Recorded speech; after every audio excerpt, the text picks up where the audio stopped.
estás? ¿Bien? Todo muy bien, por suerte. ¿Estás tranquilo? Sí.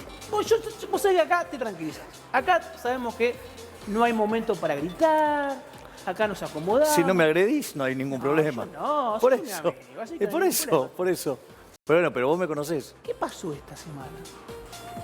¿En términos de qué? Toda la política hablando de vos, de repente un día te acusaron de todo, te enojaste con Larreta.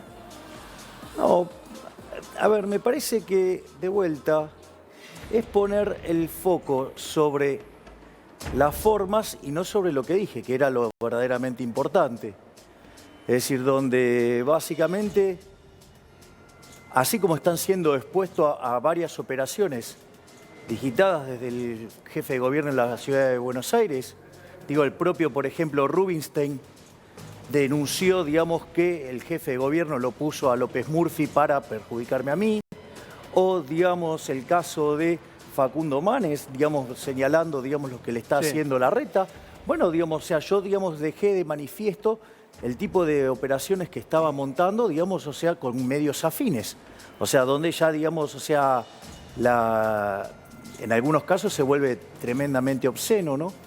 Pero, por ejemplo, a ver, cierto sector de la política te quiere ubicar a vos o te quiere colocar a vos en lugar, gente que no te conoce, te colocan como una persona violenta, una persona que supuestamente no entiende los códigos de la política, un outsider a ver, que digamos, viene... si los códigos de la política son estos códigos que hace, digamos, no sé, digamos, la decadencia argentina tiene 100 años, pero si me concentro desde el regreso a la democracia, donde lo único que hicieron fue empobrecer a la gente, la verdad es que la verdadera locura sería no reaccionar frente a eso. Sí. Es decir, yo, digamos, mi reacción es contra la casta política, digamos, que es esta casta política que es la que se enriquece, ¿sí? Y a contracara, digamos, vos tenés una explosión de pobreza verdaderamente yo coincido con vos descomunal. y creo que estamos, no sé si vos coincidís, a ver, te voy a plantear una situación que creo que estamos viviendo, ¿no?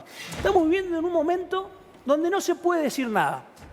No podemos decir nada, siempre alguien dice algo, a alguien ofende. La dictadura de lo alguien se ofende, políticamente correcto. Y entramos en una política donde parece que, como decía yo, la política no es un club de amigos, pero parece que también la política quieren convertirla en un club de, no sé, de bocha, donde nadie se puede gritar. A ver, no está mal que vos seas vehemente, ¿no? Me parece que no está mal. Bueno, la casta se defiende, o sea, va a atacar al outsider, o sea, porque justamente soy el que está planteando ir contra todos los privilegios de la casta. Pero ahora tengo una pregunta. Es raro decirle Larreta zurdo, ¿no? Bueno, eso depende. Explícame eso. A ver, el problema en Argentina es que el arco ideológico está muy corrido. Vos fíjate esto, a Macri, por ejemplo, todos lo ponen en la derecha. Bueno, bueno, cuando vos mirás el discurso de Macri, es un discurso socialdemócrata. De hecho, está en línea a lo que es alguna de las líneas del Partido Demócrata. De hecho, está más cerca de la de Bernie Sanders. Por lo tanto, es decir, claro, ahora, el tema es que si vos... O sea, era zurdo y no sabíamos. A ver, mucho, digamos, o sea, del daño cultural que hizo el macrismo en su gobierno fue, por ejemplo, utilizar el término liberal, pero con el concepto en inglés que es distinto que en español. Claro. El liberal en Estados Unidos es el socialdemócrata. Es decir, entonces es alguien que es de centroizquierda, por decirlo de alguna manera. Y dentro de la línea del Partido Demócrata, los hay más a la izquierda, llámese Bernie Sanders, o digamos, o sea, Obama, digamos que, digamos, lo es menos, o Clinton, ponele. Digo, pero claramente, digamos, o sea, no es Ronald Reagan. Está claro. Claro, ¿no? claro. O sea, chicos. Sí, a ver, Javier, ¿te querés una consulta? Alguna colega nuestra te preguntó en otra entrevista y justamente vos recién hablabas sobre lo que pasó desde el regreso a la democracia. Y la pregunta que te ha hecho la colega y que acá quiero volver a preguntarte es, ¿qué noción tenés vos de democracia y si efectivamente vos creés en la democracia como el sistema para transformar la realidad? yo creo que esa respuesta tiene dos partes, ¿sí? Si yo, digamos, no creyera que dentro del sistema no se puede cambiar las cosas, o sea, no estaría participando, por decirlo de alguna manera. O sea, por más que yo quiera barrer con el status quo, ¿sí? Digo, entiendo que son las reglas de juego y es el sistema. Pero después hay una pregunta, digamos, o sea, si vos querés, que está en el plano técnico. Sí. Digamos, que está de hecho en un libro de un premio Nobel de Economía, que es Kenneth Joseph Arrow, en un libro que escribió en 1952 que se llama Elección Social y Valores Individuales, y demuestra que aun cuando todos los individuos sean coherentes, consistentes, o sea, transitividad en preferencias, eso no asegura la consistencia en el agregado.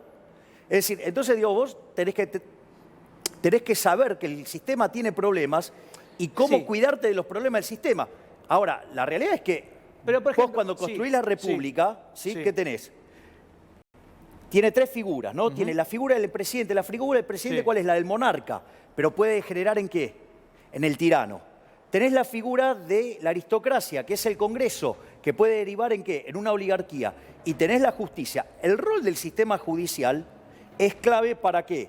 Para tener control de los otros dos poderes. Y cuando vos tenés un problema en el Poder Judicial, que no es independiente, es lo que estás viendo vos hoy. Digamos, tenés un presidente que es un tirano, porque efectivamente lo tenés un Congreso que es una oligarquía, porque digamos, todas las cosas que votan en contra de la gente. Te pregunto, ¿cómo vas a hacer? Está buenísimo lo que estás diciendo y te quiero parar un punto ahí.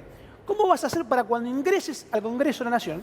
Vas a hacer uno más entre 252... uno en 257. 257, 252 siempre son los que están ahí porque siempre hay un par con licencias. Pero, ¿cómo vas a hacer para que ese sistema no te chupe? Porque, a ver, vos vas a estar en una banca. Vas a ser igual que los 257 que están en el resto. Bueno, ¿Cómo va a ser Milei para enfrentarse a ese sistema? A ver, con algo que la teoría económica, digamos, llama principio de revelación, que fue algo que descubrió en los 70, pero que ya estaba en la Torá. Digo, te cuento el caso del rey Salomón. Digo, ¿sabés de dónde viene el tema de la decisión salomónica? Está el rey Salomón frente a dos mujeres que están reclamando por la maternidad de un niño. Dicen las dos que son madres del chico. Entonces, ¿qué hace el rey Salomón? Dice, bueno, lo voy a cortar a la mitad. Hay una que dice, no haga eso, déjeselo. ¿Quién es? La madre, la que no le interesaba, es o sea, se llama principio de revelación. Bueno, eso, digamos, está diseñado para la teoría de contratos, o sea, es algo muy utilizado hoy por hoy en economía. Bueno, yo básicamente lo que voy a hacer es armar proyectos basados en el principio de revelación. Entonces yo, por ejemplo, te digo, Juan Cruz, ¿vos estás a favor del robo? No. ¿Vos estás a favor, por ejemplo, de que los políticos nos roben 5 puntos del PBI? No. Bueno, entonces, digamos, ¿por qué no me vas a acompañar en la eliminación del Banco Central, que con el impuesto inflacionario nos roban 5 puntos del PBI? Pero tampoco es tan así. Bueno, pero no es que... todo tan sintáctico. No, pero es que justamente, o sea, el eje central de toda la discusión debe ser moral. En esa discusión moral, vos lo que planteás es, ok, entonces yo te lo llevo al límite. O sea, por ejemplo, ¿vos estás a favor del robo con la obra pública? No. Bueno, entonces yo estoy proponiendo, por ejemplo, eliminar la obra... Pero se supone que no hay un robo en la obra pública. Se supone que la obra pública existe. Pará. No tiene por qué suponerse que existe. La obra pública existe. Vos podrías Lo que se supone que si hay un delito, hay una denuncia... Está bien, pero hay otros mecanismos... No es que se roba por sí. Sí, pero se roba porque existe el Estado, si no, no se robaría. Entonces, la obra pública, sí, vos podrías modificarla e ir a un sistema de iniciativa privada a la chilena. Entonces, ¿no fue la que intentó Macri y que salió mal? No, porque básicamente, y yo, digamos, o sea, cuando lo impulsó, yo dije que iba a salir mal. Lo que trató de hacer fue copiar el modelo de los PPP ingleses. Y justo en el momento que lo estaban copiando, estaban estallando los casos de corrupción, o sea, en Inglaterra. Yo, digamos, básicamente lo que propongo es el sistema de iniciativa privada a la chilena, que cuando vos haces una iniciativa privada, el gobierno te la aprueba, que después se va a transformar en obra pública, porque son contratos de construcción, operación y transferencia. En ese contexto, si vos lo que tenés es que cuando vos presentás tu proyecto y después presentás los estudios y todo, después licitás. Y siendo vos el iniciador, aún podés perder todavía. Entonces, digo, eso lo que hace es generar competencia en la previa del contrato, y eso te elimina la corrupción. Ahí lo tenemos, mirá. ¿Está bien el graf? ¿Hay que privatizar la obra pública? Hay que hacer desaparecer la obra pública e ir a un sistema de iniciativa privada. Pero, Javier, no sería, porque yo entiendo lo que vos decís y los problemas que tiene la Argentina hace mucho tiempo en algunos aspectos. Ahora, es como si yo tuviera un dolor de cabeza y viniera el médico y me dijera, te tengo que decapitar porque te duele la cabeza. Digo, tiene que haber soluciones no tan tremendas, ¿o no? ¿En cuál de los puntos? No, la obra pública, vos decís, bueno, la obra pública hay corrupción. El Banco Central, no funciona el Banco Central. A ver, Lo cerramos. Eliminemos el Banco Central. No, pará. Vamos por el tema de la obra pública. La gran falacia de la obra pública es decir que genera empleo. Eso es falso, porque vos para financiar esa obra pública la tenés que financiar. ¿Con qué la vas a financiar? Con impuestos, con lo cual vas a castigar las generaciones presentes y vas a destrozar consumo, ¿sí? Y empleo en otras partes de la economía. Lo podés financiar con deuda. O sea, eso es todavía peor, porque en realidad la deuda son impuestos futuros, pero además son fuertemente inmorales, porque a las cosas que está disfrutando la generación presente le estás cargando los costos a la generación futura. Es como que vendiendo, o sea, vos te vayas de joda y le pases la cuenta a tu hijo. Es una cosa aberrante, que ahora, quizás ni siquiera nació, que ni siquiera votó, sea una cosa verdaderamente aberrante. La otra es que lo financie con emisión monetaria. Cuando vos lo financiás con emisión monetaria, generás el impuesto inflacionario. El impuesto inflacionario tiene varios problemas. El primero es que es profundamente regresivo, pega 20 veces, discúlpame, entre 25 y 30 veces más fuerte sobre los sectores más vulnerables. No solo eso, genera un distorsionamiento en el funcionamiento del sistema de precios que castiga, digamos, a la coordinación dentro, digamos, del proceso de inversión y que eso se manifiesta en que se pierde un punto 58 de crecimiento. Eso en la historia argentina, ¿sabés cuánto es? Javier. Hoy podríamos tener el PBI per cápita Una de sola Estados pregunta Unidos. sobre esto, Javier, sobre esto. Sí, ¿Hay, claro. ¿Hay algún país del mundo que funcione sin Banco Central y sin obra pública? Sí. A ver, por ejemplo, en Chile, digamos, lo que vos tenés son este sistema que No hay Banco Central en Chile. Pará, pero vos me dijiste es obra pública. No, sin Banco Central y sin obra pública. No me lo alteres. No. Tranquilo. A ver, yo te estoy explicando. A ver, esto que yo estoy presentando, digamos, por el tema de la obra pública, digamos, o sea, es el sistema chileno. Además, yo le hice unas mejoras que en realidad tienen que ver con cláusulas de way out, son muy técnicas, que inventaron los peruanos y con sistemas de incentivos en las obras, ¿sí?, que inventaron los suizos. O sea, ese sería el paquete, un paquete anticorrupción súper eficiente. Entonces, ¿hay algún lugar donde funciona este modelo? Sí, en Chile. ¿Hay lugares donde funcionan sí Banco Central? Sí. Vos tenés, por ejemplo, el caso de Hong Kong, una caja de conversión. Vos tenés el caso, por ejemplo, de Ecuador. Vos tenés el caso, sí, digamos, de Ecuador Panamá. No tiene moneda. ¿Qué? ¿No? Ecuador no tiene moneda. Argentina tampoco tiene moneda. Sí, se llama peso, Javier. No tiene moneda. ¿Sabes por qué? Porque cuando vos tenés que hacer una transacción importante, la haces en dólares. Es más, ¿por qué? Porque la moneda tiene que tener 3 características para ser denominada moneda. Una es que sea reserva de valor. ¿A vos se te ocurriría, sinceramente, guardar tus ahorros en pesos? Yo ahorro en pesos, sí. Bueno, lo mal que te va a ir. Bien, ok, digamos, se hace Bueno, eso. pero se me ocurre, digo. No, está bien, no, está bien, es tu decisión. O sea, lamento, digamos, que peso, tu estés decisión. demostrando que estés destrozando Sí. tu consumo futuro. Lo siento profundamente en el alma, pero bueno, es tu decisión. haciendo un pésame, porque ahorrás en pesos. Yo no soy quien, digamos, para cuestionar tu decisión. O sea, es tu decisión, tu plata, vos haces lo que se te dé la gana. La otra es lo que sería medio de, digamos, o sea, unidad de cuenta. Sí. Si vos te fijas, vas a comprar una casa o bienes de capital o bienes muy importantes, no están determinados en pesos, están determinados en dólares. No, yo, O sea, bueno, entonces, primer punto, no cumple la de reserva de valor. ¿Hay que dolarizar la moneda? Para. No cumple la reserva de valor, no cumple el medio, digamos, la unidad de cuenta, porque funciona en algunas cosas y en otras no.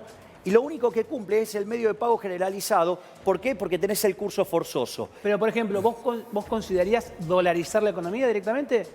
A ver, yo lo que Sacar el peso del curso legal y... Sí, digamos, o sea, digamos, mi alternativa es eliminar el Banco Central. Ahora, eso tiene 4 etapas. Primero tenés que reformar el sistema financiero porque, digamos, la única función que hoy tiene el banco técnicamente es básicamente ser prestamista de última instancia. Entonces, primero tenés que reformar el sistema financiero, después los podés poner a competir. Digo, todo el mundo se vive enojando de cuando rescatan los bancos. ¿Sabés que si vos haces, digamos, banca Simon y además competencia de bancos, se acabó rescatar a los bancos? El que hace la cosa mal quiebra. O sea, tema no menor, porque implica no socializar la pérdida. No solo eso, vos podés hacer la competencia de moneda. La realidad, ¿cuál es? Que el argentino ya eligió la moneda.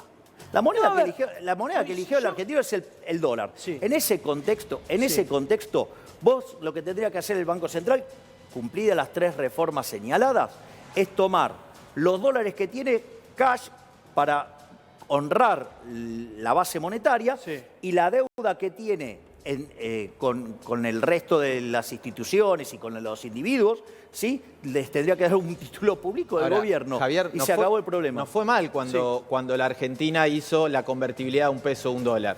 No, eso es falso. La, Eso es la falso. salida fue mala. No, pero... Pero la a salida ver, fue porque no había camino, se había No, destruido pero, la a ver, industria, A ver, vamos a... se perdieron empleos. Es falso eso. Es A falso. ver, si vos analizás un trabajo de Gerardo de la Paulera, Bossoli e Irigoyen que se llama Passing the Buck, ¿sí?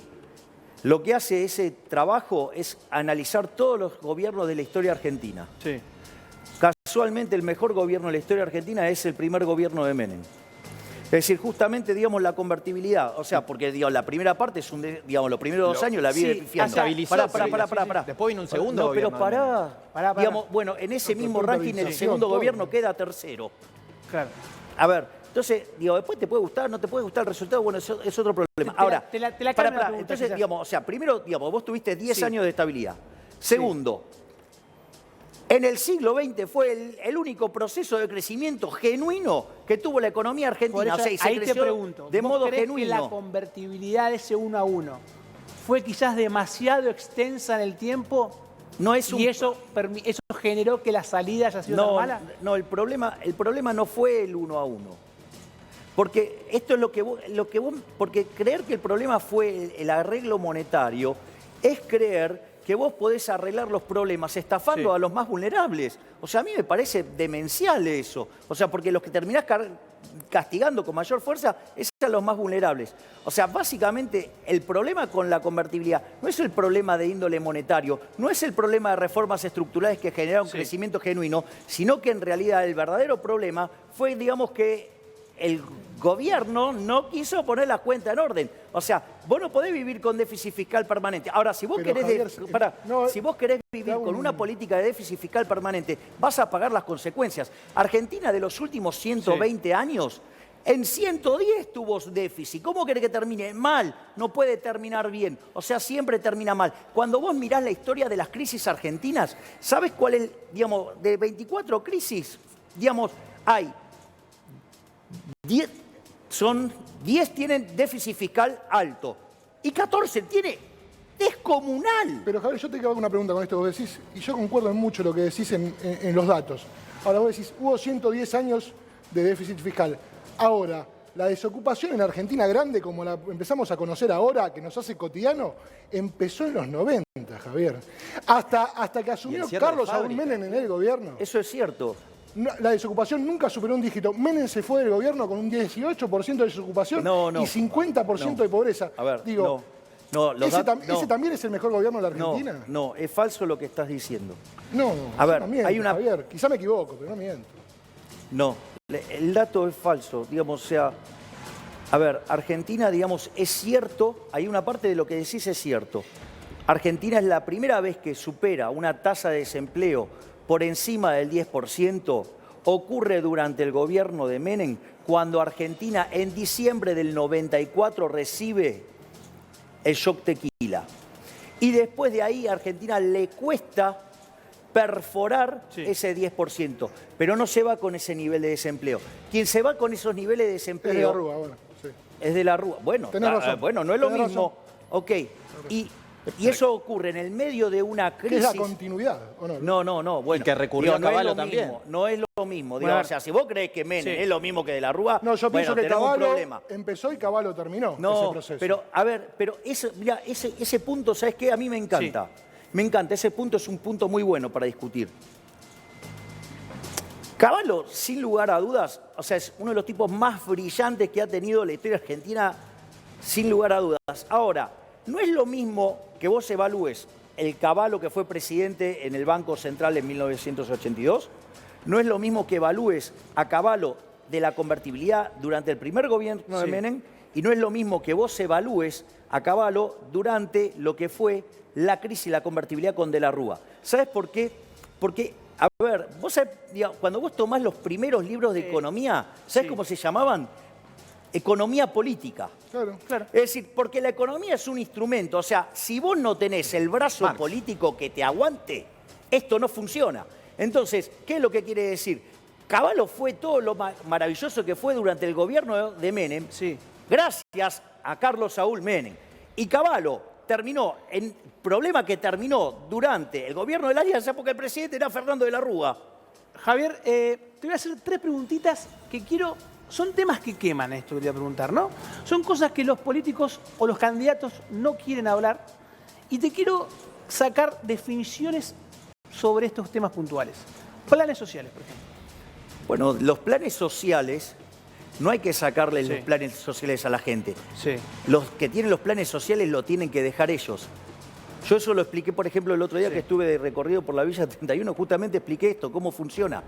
O sea, yo propongo un conjunto de reformas estructurales en 3 generaciones y las de primera generación, que es la reforma del Estado, bajando el gasto público, en especial en todas las partidas donde hay Sí. violento robo de la política, como la obra pública, como las transferencias discrecionales o, digamos, por ejemplo, en el pasamano de los subsidios, ¿sí? Eso te permitiría bajar impuestos que te liberen la oferta de la economía y si vos lo acompañás con una reforma laboral flexible hacia adelante, Sí. para no vulnerar los derechos de los insiders, y abrís la economía, eso a vos te generaría entre 10 y 15 años de fuerte Sí. crecimiento económico. A partir de ahí, lo que vos vas a tener es que aquellos beneficiarios de los planes sociales no van a tener incentivos para tenerlos. ¿Sabés por qué?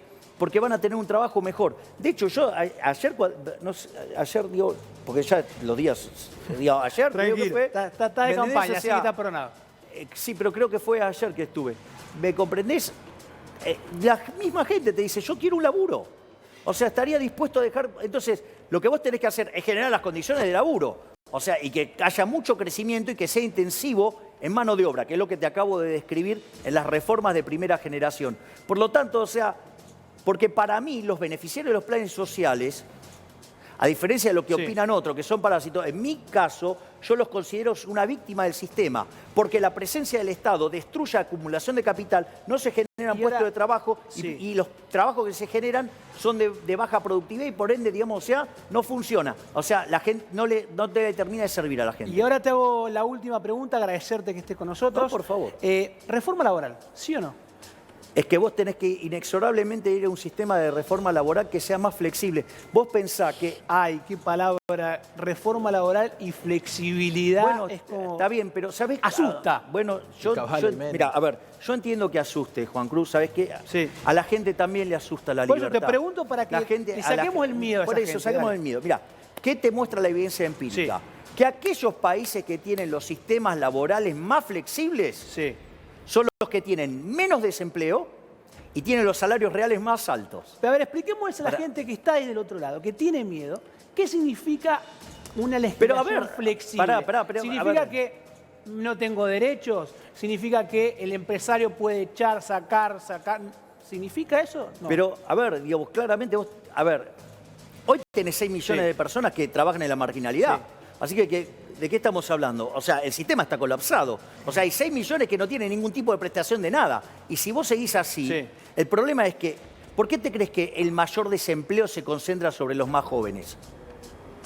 Porque son los que van tratando de ingresar al mercado laboral y a ver, si vos cada vez que tenés que despedir a un trabajador, digamos, tu empresa va a estar al borde de la quiebra, no vas a contratar trabajadores. Claro. Entonces, el problema está ahí. Esto es como vender, o sea, cuando vos, digamos, o sea, el control de capital es lo mismo. Si vos no podés salir, no vas a entrar entonces. Esto es lo mismo. Entonces, si vos, eso te va a generar una situación de conflicto, digamos, que te puede hacer perder la empresa, ¿sabes qué vas a terminar haciendo? Vas a invertir todo intensivo en capital. O sea, ¿y eso qué va a hacer? Va a contribuir, ¿me entendés? ¿A qué? Y a que haya menos empleo y que la gente esté peor y que solamente va a poder beneficiarse una sola parte. Entonces, ¿qué? De vuelta, si hay algo que, digo, mira, hay un montón de cosas en la teoría económica que la evidencia empírica están avalada. Una es, cuanto más flexible es el mercado laboral, más laburo hay para todos. O Sí. sea, esa es la realidad. Ahora, digo, si no te gusta es otro problema. Javier, me quedé pensando, ¿cómo vas a hacer en el Congreso de la Nación, por ejemplo, si te toca formar parte de los bloques y trabajar dentro de la oposición con la gente que quizás hoy estás vos enfrentando? El arretismo, el macrismo. Porque si también estoy enfrentando, digamos, al kirchnerismo. No, está bien, pero ¿qué vas a hacer? ¿Te vas a Digo, aislar? porque yo soy No, más... O generalmente... sea, a ver, tiene mucho más en común con los K, María Eugenia Vidal, que chatea con, digamos, con Máximo Kirchner. A ver, ¿sí? contame eso. A ver, ¿cómo?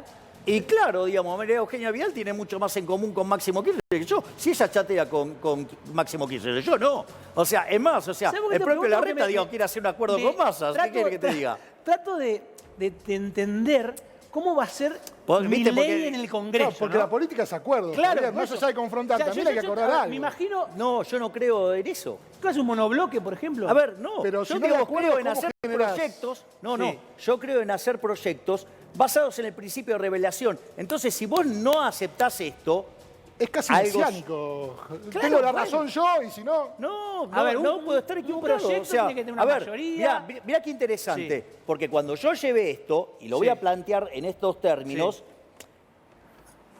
el riesgo no es fácil, porque, o sea, mirá si alguien me demuestra que estoy equivocado, quedé recontra en offside. O sea, y yo, sin embargo, no tengo ningún problema en andar en esa discusión. Pero que alguien me explique, por ejemplo, si quieren defender que tengamos Banco Central, ¿por qué quieren robarle los políticos a la gente 5 puntos del PBI? Yo no estoy de acuerdo. Es decir, que me expliquen por qué creen que eso es bueno. Entonces entonces, si alguien me puede explicar que los políticos te roben 5 puntos del PBI está bien, yo no tengo ningún problema. O sea, explíquenselo a la sociedad. A mí no me lo vas a vender. Y después, supongamos que por algún milagro llegaras a explicarlo. Digo, después vamos a ir a la discusión técnica. Y ahí te voy a demostrar que es imposible tener la peregrina idea del Banco Central independiente, de que el Banco Central puede hacer las cosas bien, porque eso es técnicamente imposible. Para que el Banco Central funcione como pretenden, digamos, si hubiera independencia y todo, ¿sabes todas las que tenés que saber? Mira, tendrías que saber las preferencias de todos los agentes de la economía, pasadas, presentes y futuras. Tendrías que conocer la tasa de preferencia intertemporal, es decir, cómo cambias consumo presente por consumo futuro para todos los agentes de la economía, con todos los bienes de la economía. Tendrías que conocer la función de producción de todos los bienes de la economía, presente y futuro, con lo cual, además tenés que conocer el patrón de inversión y además tenés que conocer el progreso tecnológico. Tendrías que conocer las tasas de amortización de cada uno de estos bienes. Y como si todo esto fuera poco, tendrías que saber también, por ejemplo, cómo va a mutar las dotaciones, porque hay cosas que en algún momento sí podían ser insumos y hoy no, y al revés. Entonces, tendrías que saber todo eso y además las expectativas de inflación. Para saber eso tenés que ser omnisciente, omnipresente y omnipotente. O sea, debería ser Dios. Por eso, digamos, el último libro de Hayek, ¿cómo se llama? La fatal arrogancia. No es que el otro lo hace mal porque es tonto. Vos podrías poner a Einstein, a Alan Turing, a John Boyd Neumann, a Oscar Morgenstern, a Mahatma Gandhi, ¿sí? Y a la Madre Teresa de Calcuta, y la idea socialista siempre va a funcionar mal. ¿Por qué? Porque requiere tener una capacidad de conocimiento que no hay ningún ser humano que la pueda tener. Javier, un placer. Como siempre, Juan Cruz, un te digo, placer. si cuando me hablas de economía, yo te le verás, hermano. Yo no tengo idea de nada de economía. ¿Viste? Cuando me empiezan a hablar de economía. Bueno, si vos pero a ver, es muy simple. Sí. Yo lo que te hago es una estructuración Sí. lógica. Sí, no, o sea, obviamente. a ver, digo, si vos querés, digamos, mi única virtud que me autorreconozco es ser un buen divulgador. Por O eso sea, mismo. Bueno, Pues yo te bueno, pregunto, digo, a ver, lo que yo siempre, cuando te sentás acá, lo que yo siempre quiero es que el que está del otro lado entienda que quizás el economista o la persona que se mete en política también le hable